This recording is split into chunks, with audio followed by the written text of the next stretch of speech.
came to this country as a political refugee in 1981, June the 12th. And I think on July the 7th, first time I met Tony Benn at 12 Holland Park Avenue.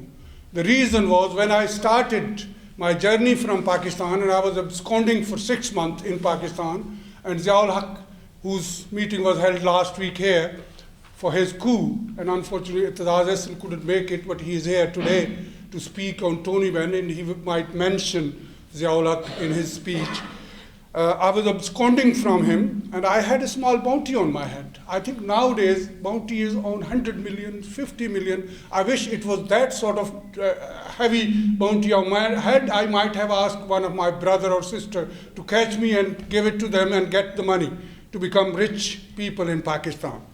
But I knew Tony Benn when I started my journey from Pakistan, because a lot of trade unions mentioned me that there is a man of principle, a man who stands for human rights, a man who stands for principles and equalities in the world. So I came here, I contacted him. There was no website during those days. There was no mobile phone, so I simply rang a number 0207 229 0779. And my number was 0207 229 1469. So it was very convenient to speak to each other because we lived almost 200 yards away from each other.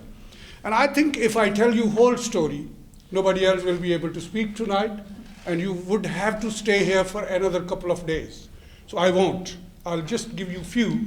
So since then, he introduced me to ILO, to ITF, to the parliament where we are sitting today, to his family as well. I met Steve when he stood in 80s as a member of GLC. I met many and many others. So I think the journey started from there, and it ended with a great sadness in March when I was in Lahore and I received a phone call from a gentleman from Slough that he said Tony Benn has passed away. And I couldn't stand up because I met him last in December in Kensington Town Hall, which I introduced him, although his wife, Caroline, was a regular goer there because she was a parent governor in Holland Park School for many, many years.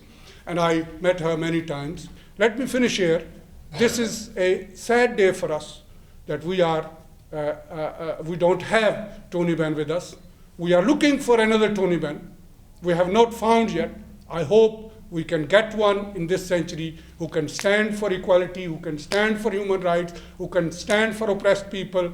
And I think when people ask me what Third World Solidarity has achieved, I tell them that in 2007, Hilary Benn, son of Jeremy Khalid and Jeremy, son of Tony Benn, came to our meeting in Attlee Suite, and he promised, which Third World Solidarity has been campaigning for years, that we want resolution of United Nations to be fulfilled, that 0.7% of GDP should be paid as a development fund to the third world countries.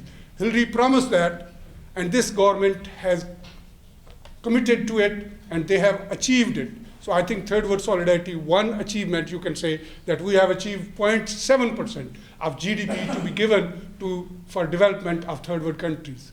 And the second achievement is that we raise the voice of voiceless people. And I will just tell you a very important message which I have received from Ethiopian community. Their opposition leader and Secretary General of their opposition was kidnapped, abducted on 23rd of June by Yemenis government in collaboration with the Ethiopian government, and he is taken to Ethiopia.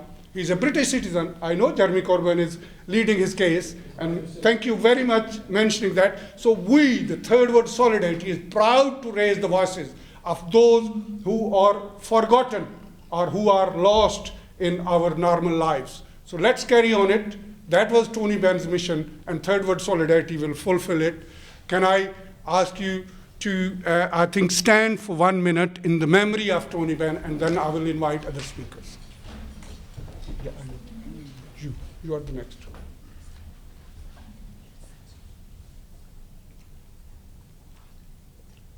He loved Durham and all it stood for, and I am so proud that he was an honorary member of the Durham Miners Association. But he was so much more, a visionary, an inspiration, and a light in the darkness.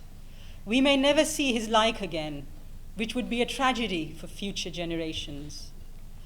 You meet tonight as internationalists who believe that we are all the same, despite our ethnic, cultural, or political origins, and Tony would say aye to that. Please remember my comrade fondly tonight, and in his memory, carry on your work in his name. Thank you.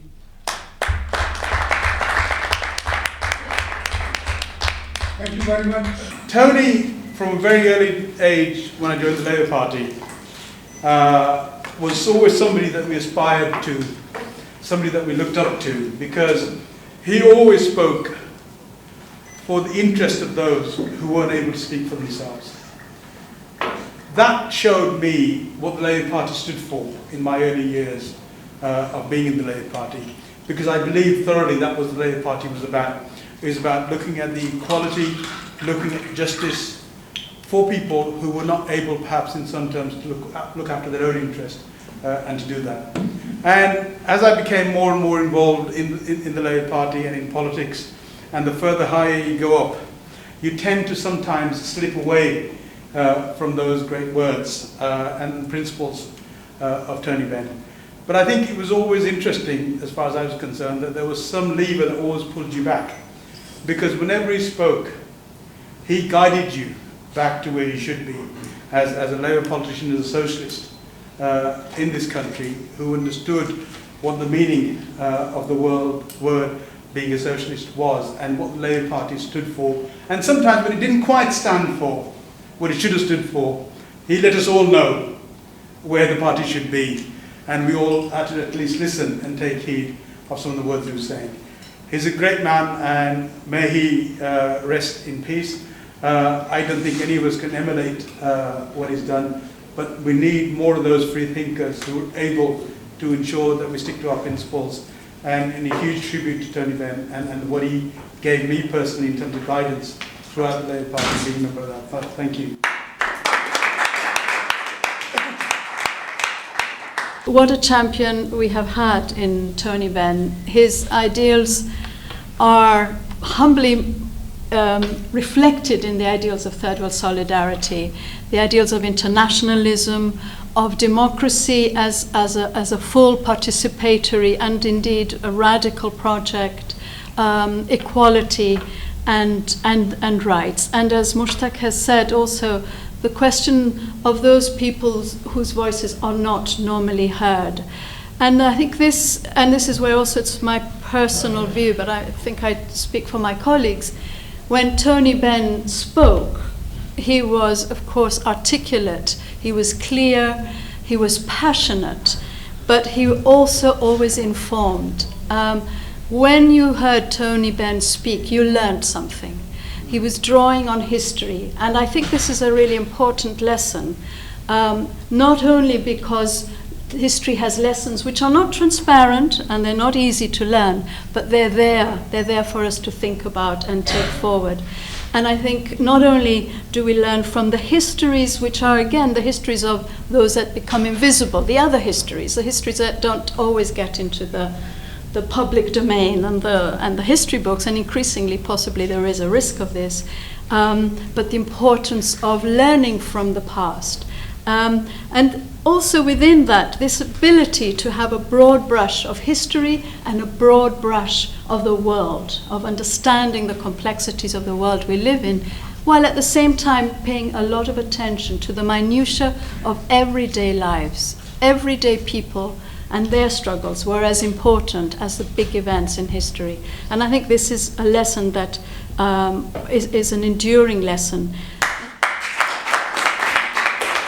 In memory of Tony, it's actually quite difficult to summarise so much of what he did in internationalism and of all the different groups he supported and the ways he was able to inspire large numbers of people to undertake tasks they hadn't hitherto thought they could do. And his support for this group was very strong indeed. And I think one of the greatest events was when you had Noam Chomsky speaking here.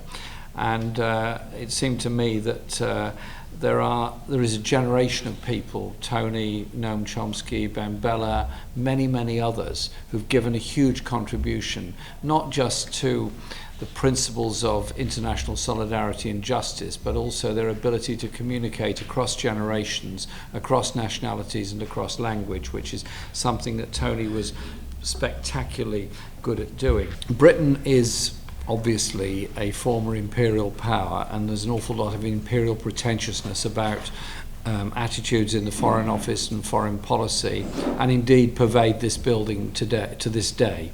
And we also have a legacy of issues that Britain and its colonial past has created around the world, Palestine being just one of them.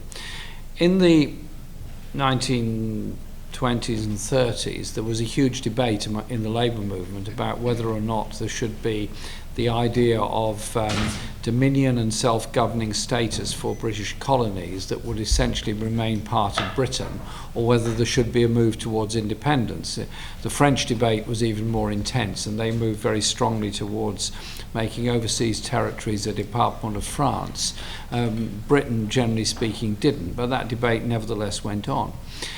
The turning point in the thirst for independence was the Pan-African Unity Conference at Chorlton-cum-Hardy Town Hall in 1945 in Manchester, when many African leaders, all of whom went on to become leaders of their own countries, forged an alliance calling for self-government and then independence for mainly at that time African colonies. Remember, Britain was going through a period of the most unbelievable treble standards. The first standard was the good one, and that was the very good domestic policy that the post-war Labour government had on National Health Service, public ownership, council housing, so many things. The bad side of it and the good side of it in the foreign policy. There was an undertaking that independence would come to India. Unfortunately, that was accompanied by partition, which of itself is a huge debate. But there was also the predilection of that government to engage in colonial wars in Kenya and in many other places. And the brutality and the behaviour of the British Armed Forces in Kenya, not just Kenya, but many other places, was absolutely appalling.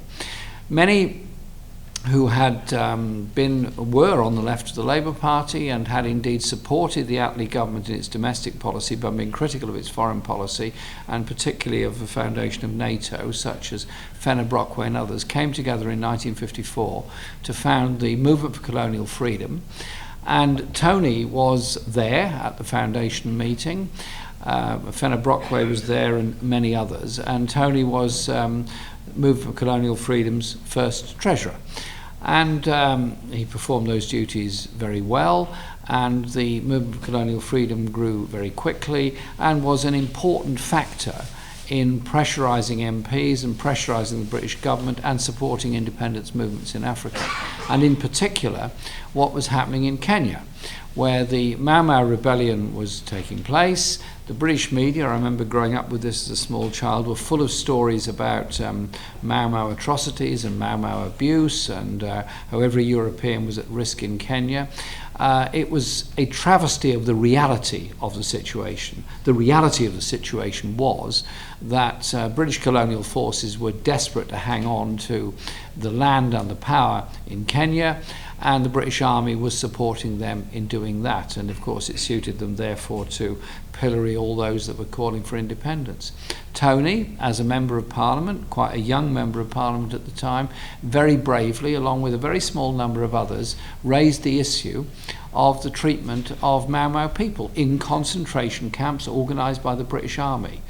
And then fast forward, last summer, which is what, 60, 70 years later, the British Foreign Secretary gets up in Parliament and comes within a scintilla of giving a general apology for the behaviour of British forces. Why? because of the campaign of the Mau Mau People for Justice, and it was a sort of poignant moment. I was in the High Court with them when they actually were presenting their case and indeed won their case in the High Court. These are people that have been disgracefully treated by the British Army. Thank you very much.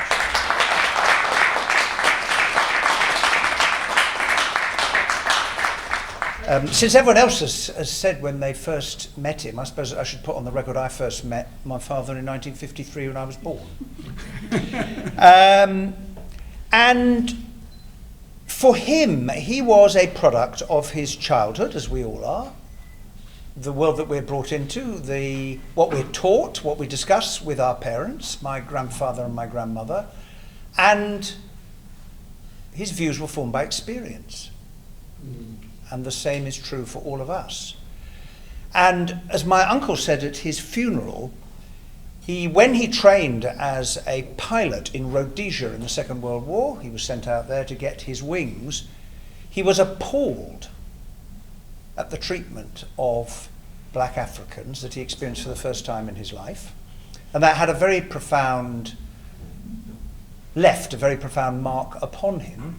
And as Jeremy said, when he was elected to Parliament in 1950 and the movement for colonial freedom was founded in 1954, he was one of those who signed up to support it, along with such figures as Michael Foot and Dick Crossman, Barbara Castle, Jenny Lee, and many, many other colleagues. And for him, the cause of colonial freedom was, for that century, as important as the fight against slavery had been.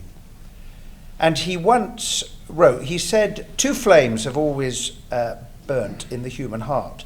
The flame of anger against injustice and the flame of hope that you can build a better world. And I can think of no better description of what motivated him throughout his life. And one of my early memories, indeed many of my early memories, are of going on various demonstrations, holding my mum's hand or my dad's hand, as we would march to Trafalgar Square to protest against apartheid, to protest against some injustice around the world. And the thing we have to remember from this vantage point in history about that campaign is, well, colonial freedom we take for granted because the colonies in the end won their freedom. They were not granted. In the end it was given begrudgingly, but that was not the case at the time. And it was a struggle. Really important that we remember our history, because Dad would always say that things that are in the end come to pass, which we then very quickly take for granted, did not come to pass because some day someone said, oh, I think it's a jolly good idea and I think I will make it happen. It's been a struggle. It's been a fight. It's been a campaign. People were locked up. People were executed for campaigning for colonial freedom. Indeed, he once wrote, he said he had a great sense of humour, as you know. He said, I've been interested in all the people we, i.e. the British, locked up. I met Gandhi once. He did, when he was young. We locked him up. I met Nehru. He was locked up. Mandela was locked up. Kenneth Kaunda from Zambia was locked up. We locked up Nkrumah. Yeah.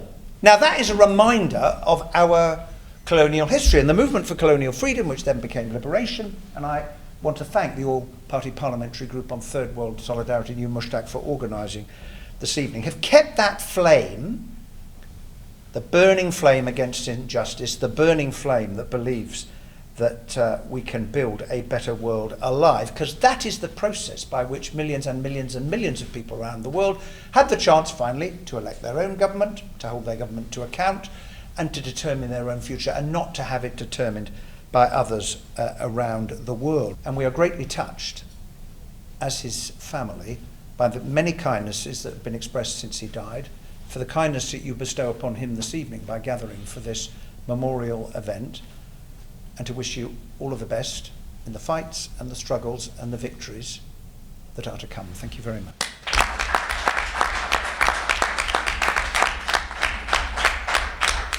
After such profound speeches, culminating in Hillary's speech as the son and heir of the traditions and legacy of Tony Benn, And after the passionate speech by Mr. Amanullah Khan, there seems to be nothing left. And I think, first of all, I think Mr. Mushtaq Ashari is capable of doing amazing things, including this of holding a meeting in memory of Tony Benn in the Margaret Thatcher room of this building. There is an irony in that, but I think the irony should be used to actually pronounce and further sharpen the image and the memory of Tony Benn. I remember him from my early days as a student, as an undergraduate in Cambridge. Cambridge was a radical campus. Cambridge was a radical campus in the 60s. Oxford was the conservative campus. We, the undergraduates, had a great admiration even in our student days and our young days for Tony Benn.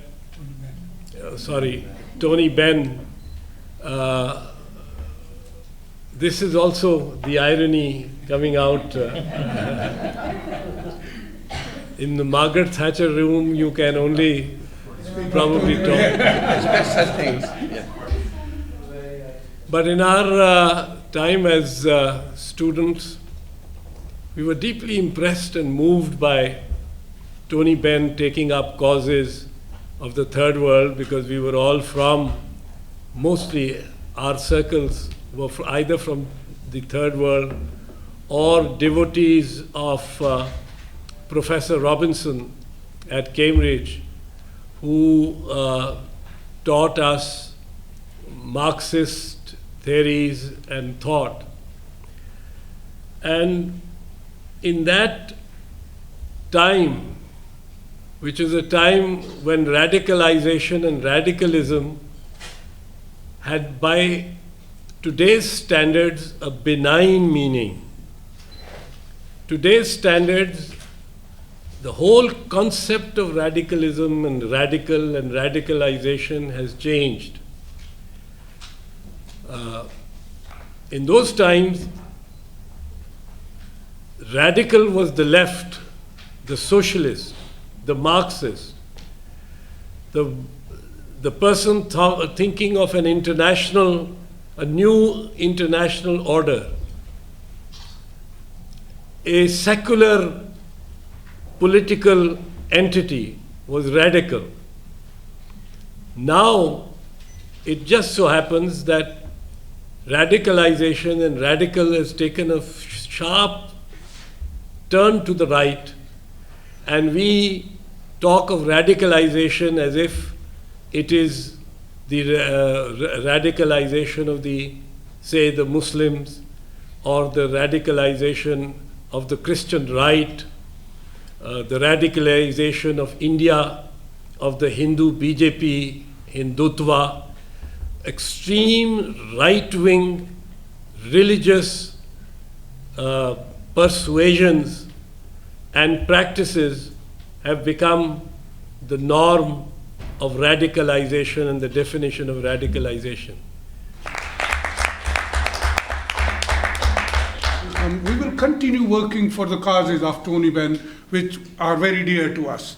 And I think it is very important that we bring the people from around the world, from Africa, from Asia, from Middle East, who are standing for these principles. I think they are needed, they are very important. Wherever we can do that, we should continue doing it. Thank you very much once again for coming and spending this evening with us. Special thanks to the media people who are here, who are going to report it. This will be on YouTube, and anybody who wants to listen to these speeches and this, let me know, we will send you the link. Can I say thank you to all those who have sat passionately and peacefully in the audience. A big clap to you. And